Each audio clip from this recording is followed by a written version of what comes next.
A terra ancora ben visibili nonostante la pioggia i segni della violenta colluttazione.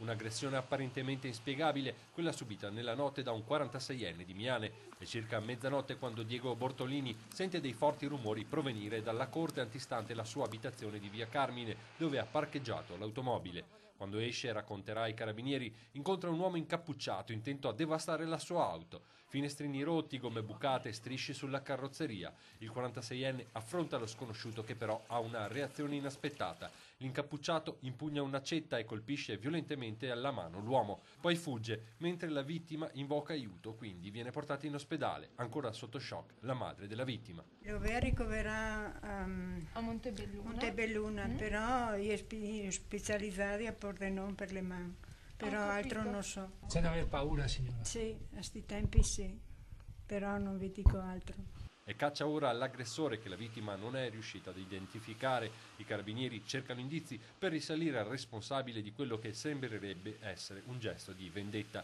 Tempo fa, nella stessa corte, un'automobile venne data alle fiamme, fatto che fa assumere alla vicenda della scorsa notte contorni, se possibile, ancora più inquietanti. Un fatto grave che è accaduto appunto nella nostra comunità, un fatto che preoccupa, ma soprattutto fa sì che tutta la comunità si stringa attorno a questo ragazzo che è stato sfortunato.